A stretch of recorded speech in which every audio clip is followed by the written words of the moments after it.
In 2016, Rob Reiner went to court. He sued over This Is Spinal Tap, the film that defined his career and helped reshape modern comedy. The filing drew a hard line that could not be erased. The man who turned satire into a cultural landmark said that decades later, the financial trail behind his own creation no longer made sense.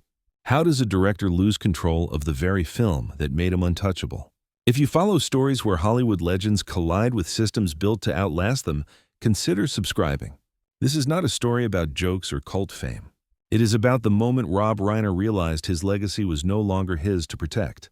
Before the lawsuit, before the accounting disputes, Rob Reiner was already a fixture of American culture. He did not arrive as an outsider crashing Hollywood's gates.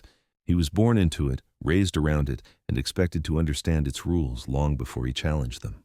The son of Carl Reiner, Rob Reiner grew up in a world where comedy was both craft and currency. Laughter paid bills, timing mattered, and control even then belonged to whoever owned the room.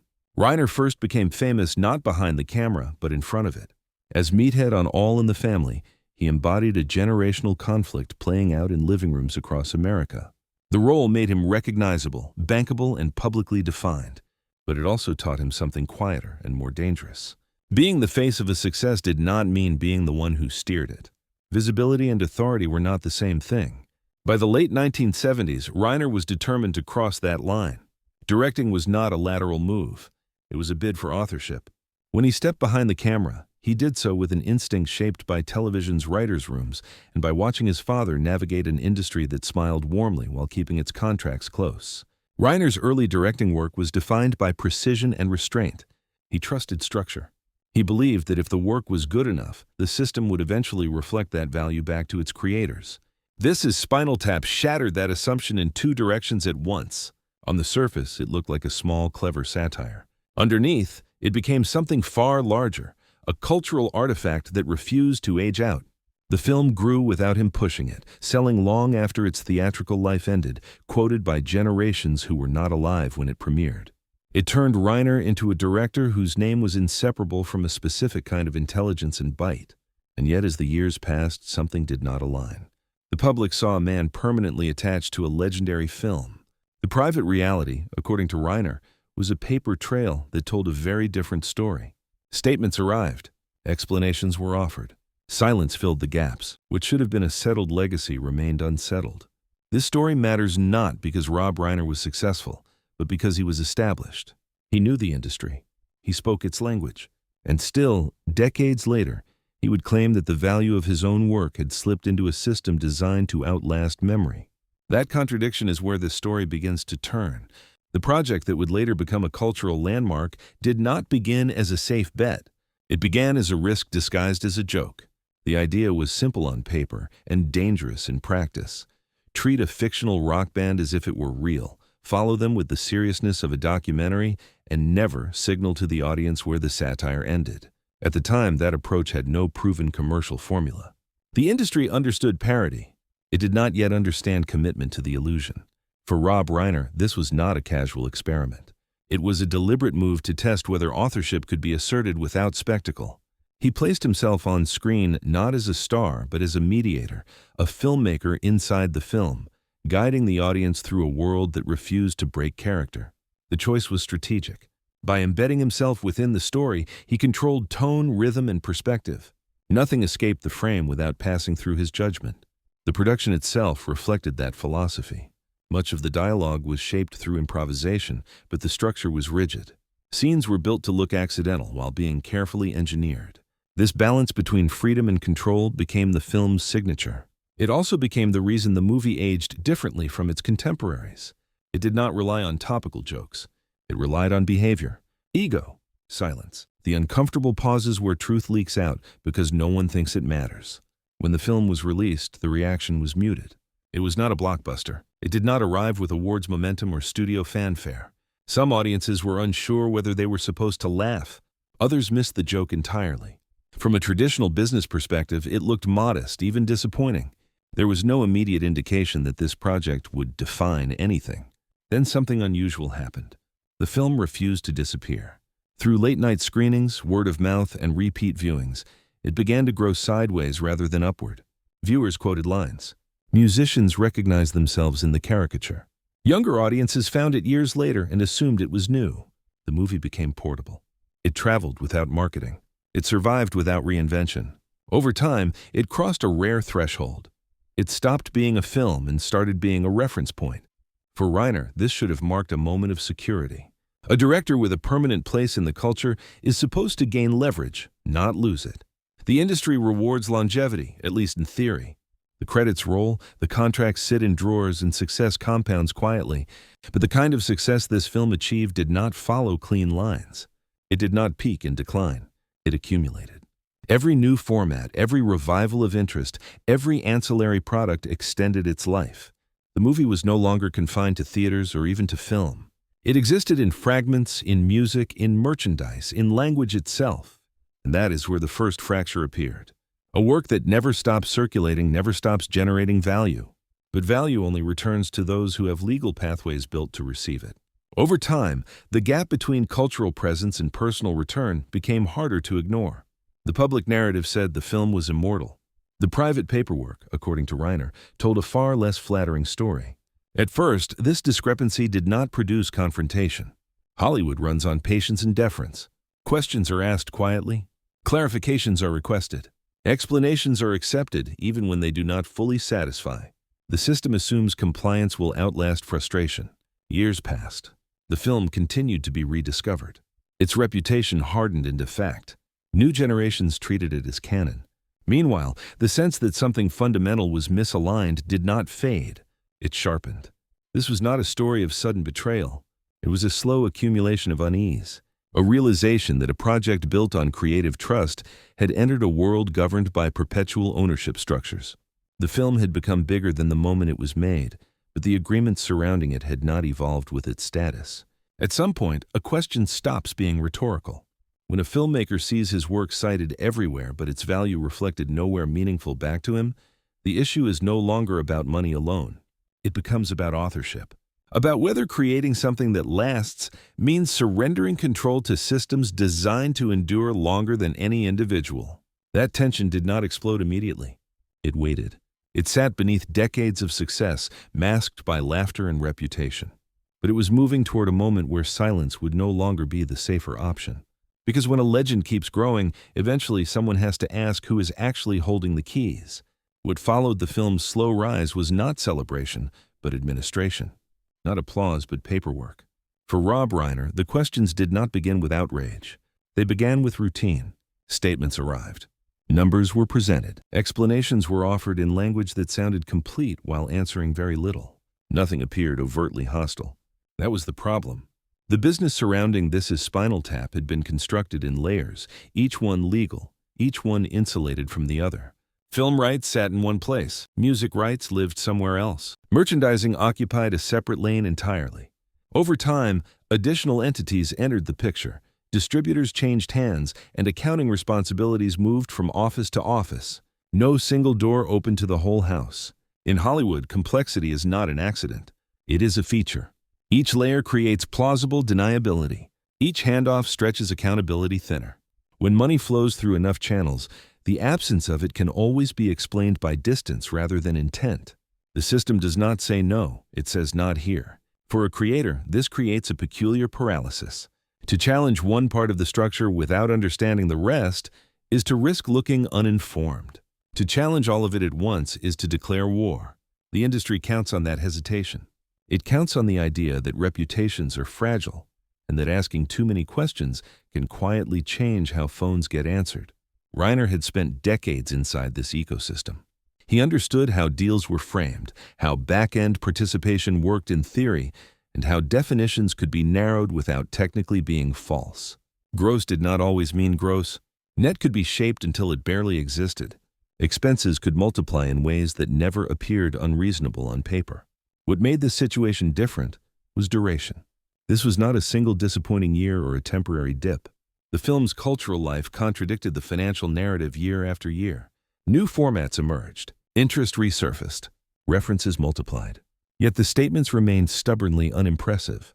At some point, repetition stops being coincidence.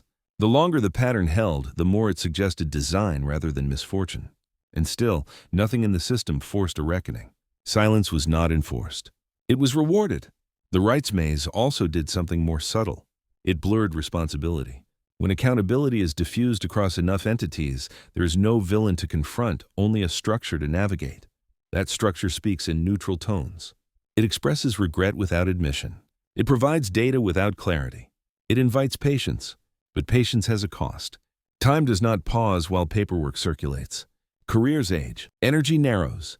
The longer a dispute remains abstract, the less likely it is to be resolved on equal footing. Systems know this. They are built to outlast individuals. For Reiner, the issue was no longer whether the system was functioning as designed. It was whether continuing to operate inside it without challenge amounted to consent. Each year of acceptance reinforced the precedent. Each unanswered question became part of the record.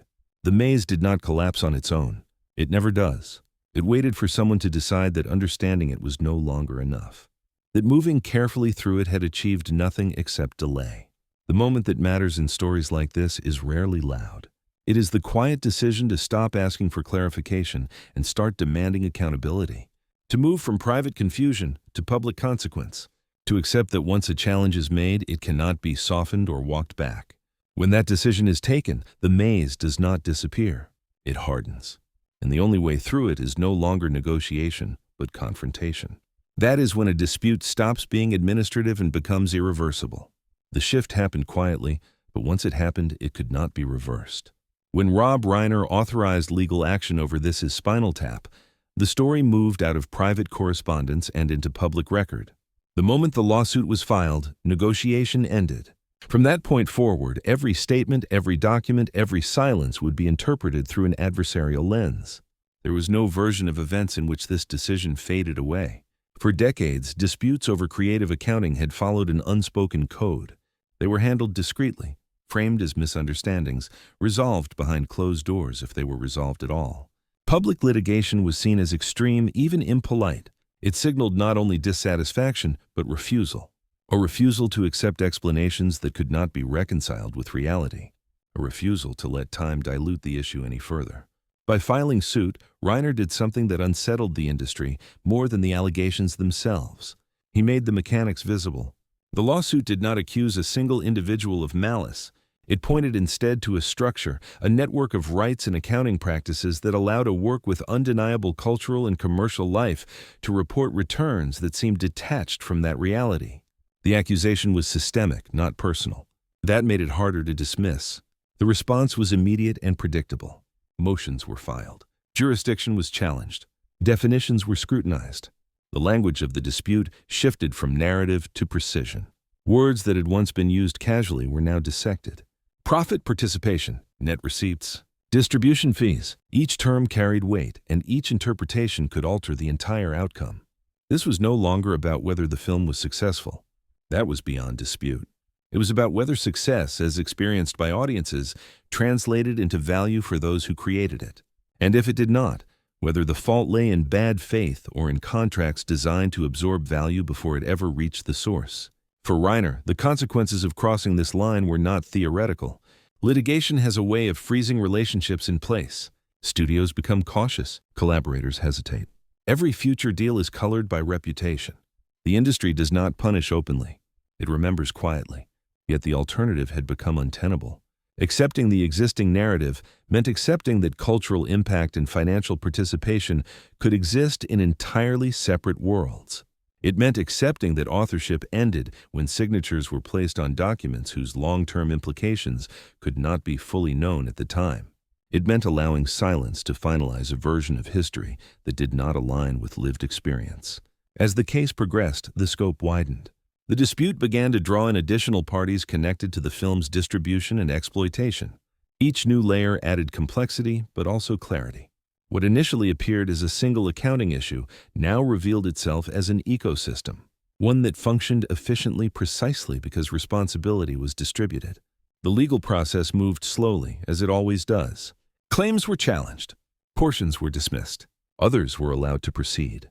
To an outside observer, the back and forth could appear procedural, even dull. But beneath it ran a deeper current. Every ruling, however narrow, tested whether the system would be forced to explain itself in full. This stage of the story is often misunderstood. It is tempting to frame it as a simple battle between an artist and a corporation. That framing misses the point. The real conflict was between memory and documentation, between a public understanding of what a work was worth and a private ledger that told a different story. Courts do not adjudicate feelings. They adjudicate contracts, and contracts, once signed, carry a gravity that can outweigh even the most obvious contradictions. Still, something fundamental had shifted. The lawsuit created a record. It forced disclosures. It compelled responses that could no longer be delivered informally. Even if the case were to fail entirely, the act of filing had already altered the balance of power. Silence was no longer the default setting. For the industry, this was unsettling. Cult classics are supposed to be safe. They are the artifacts everyone claims to love and no one expects to interrogate.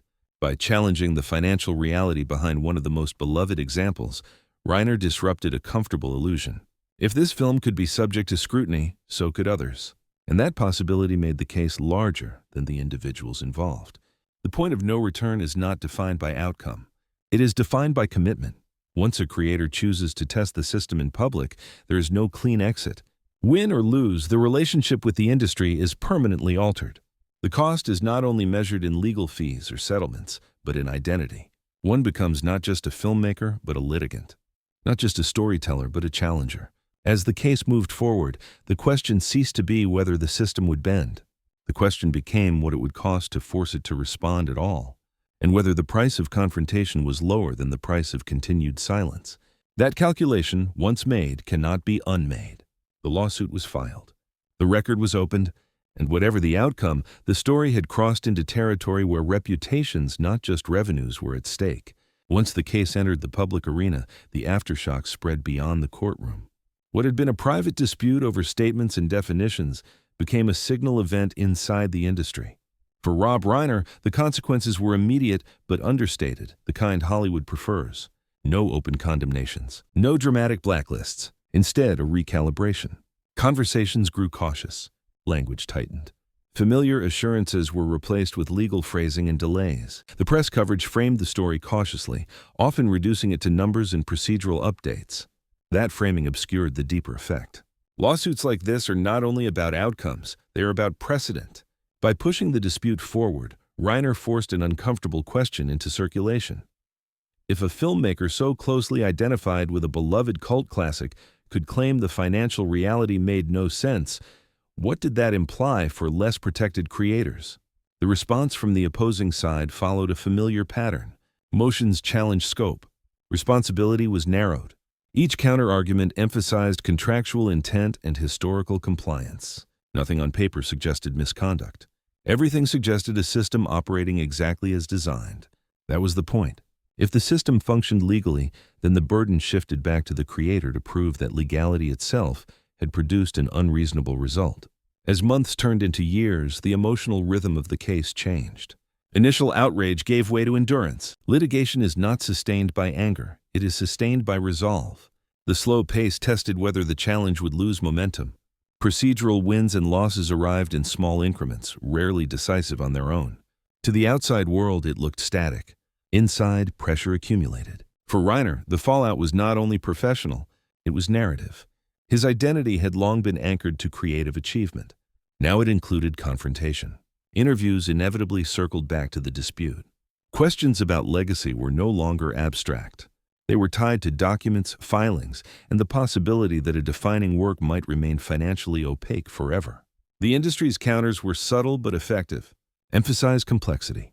Highlight duration. Point to compliance. The message was consistent. This was not a story of wrongdoing, but of misunderstanding.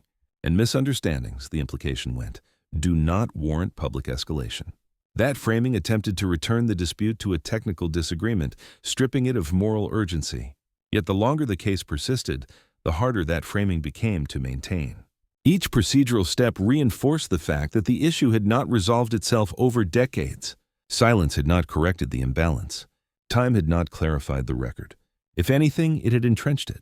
Behind the scenes, the litigation forced disclosures that rarely surface. Agreements written for a different era were examined under contemporary expectations. Assumptions about how value should flow were challenged by evidence of how it actually moved. The case did not accuse the industry of cruelty. It accused it of indifference to outcomes once paperwork was complete.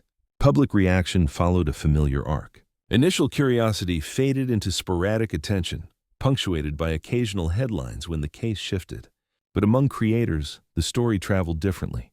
It became a cautionary reference, a reminder that longevity did not guarantee clarity, and that success did not automatically secure fairness. This phase of the story is where many disputes quietly end. Fatigue sets in, costs rise. Settlements are discussed not as vindication, but as relief. The question becomes less about being right and more about whether continuing is worth the erosion of time and energy. Systems rely on this calculus. They do not need to defeat challengers outright. They only need to outlast them. What kept this case alive was not spectacle, but persistence. The willingness to accept that even an imperfect resolution could alter future behavior. That forcing visibility, even temporarily, could have effects beyond the immediate parties involved. The lawsuit had already changed the conversation. That alone mattered. By the time the dispute approached its later stages, the stakes had shifted again. It was no longer about correcting past statements. It was about defining what closure would look like in a system that rarely offers it cleanly. Whether a negotiated end would feel like compromise or capitulation depended on perspective. What remained constant was the underlying contradiction. A film that continued to live vibrantly in the culture had spent decades trapped in financial ambiguity. The fallout revealed how easily those two realities could coexist without resolution, and it set the stage for a final question that no ruling could fully answer. If a creator confronts the system and forces it to respond, what does victory actually mean? The ending did not arrive with a verdict read aloud in a packed courtroom. It arrived the way most Hollywood disputes do, through negotiation, compromise, and language designed to close a chapter without rewriting the past. For Rob Reiner, this was the final turn of a story that had already exacted its toll. The system he challenged did not collapse. It adjusted. Settlements are often mistaken for admissions. They are not. They are agreements to stop. They acknowledge risk, not fault. In cases like this, they also acknowledge something else: endurance. The longer a dispute lasts, the more valuable resolution becomes to all parties, regardless of who believes they are right. Closure becomes a currency of its own. By the time the dispute reached its concluding phase, the central question had shifted. It was no longer whether the financial trail behind this Spinal Tap perfectly reflected its cultural impact. Courts are ill-suited to measure that. The question was whether continuing to press the issue would produce more truth or simply more delay. At some point, the act of confronting the system had achieved what it could. What a settlement offered was not vindication, but definition. It drew a line under decades of ambiguity and replaced it with terms that could be lived with, even if they could not erase what came before. For the industry, it avoided a precedent that might invite broader scrutiny. For Reiner, it provided an end to a fight that had already served its larger purpose. That purpose was never purely financial. Money was the mechanism, not the motive. The deeper issue had been authorship. Who retains moral ownership of a work once legal ownership fragments? By forcing the dispute into the open, Reiner had demonstrated that silence was not the only option available to established creators. Even if the system remained intact, it could be compelled to respond. There's a quiet cost to reaching this kind of ending. Settlements do not offer the clarity of a judgment. They do not rewrite narratives or confirm suspicions. They simply stop the clock. For some, that feels unsatisfying. For others, it is relief. In this case, it marked the moment when confrontation gave way to acceptance, not of the system as just, but of its limits. The film itself continued on, untouched by the dispute. Quotes remained in circulation. New audiences discovered it without knowing anything about the contracts behind it. That separation between cultural life and legal reality persisted. Perhaps it always will. What changed was that the gap had been named. For Rob Reiner, the end of the case did not redefine his career. It clarified it. He was no longer just the director associated with a legendary satire. He was also a figure who had tested the boundaries of an industry built on longevity and silence. He had learned, publicly, that legacy is not secured by applause alone. The story does not conclude with triumph or defeat. It concludes with recognition. Recognition that in Hollywood, ownership is not a feeling. It is a structure. And structures do not bend unless pressure is applied long enough to be felt. What this story ultimately exposes is not a loophole, but a pattern. Rob Reiner did not stumble into Hollywood unaware of its mechanics. He grew up inside them. He succeeded within them. And still, decades later, He found himself confronting a system where cultural permanence did not guarantee clarity or control. The contradiction was not accidental. It was structural. The dispute over This Is Spinal Tap did not end with a public reckoning or a rewritten history. It ended with an agreement to stop pressing forward. That outcome may feel anticlimactic, but it is also revealing. In an industry built to endure longer than the people who create within it, resolution is rarely about truth. It is about limits. How long a challenge can be sustained. How much pressure a system is willing to absorb before it adjusts just enough to remain intact. Reiner's decision to confront that system mattered precisely because it came so late in a successful career. It challenged the assumption that time smooths everything out. In this case, time preserved the problem. Silence did not protect legacy. It obscured it. And breaking that silence carried a cost that only someone with an established name could afford to pay. This is not a cautionary tale about contracts alone. It is a reminder that authorship does not end when the work succeeds. It becomes more vulnerable. The louder the applause, the quieter the paperwork can become. And without scrutiny, the distance between what the world celebrates and what creators retain can grow without limit. So the final question lingers. When a work outlives its maker's control, who is its legacy really serving? If stories like this help you see the hidden structures behind famous names, take a moment to like the video, share it, and subscribe for more deep dives into Hollywood's quiet power struggles.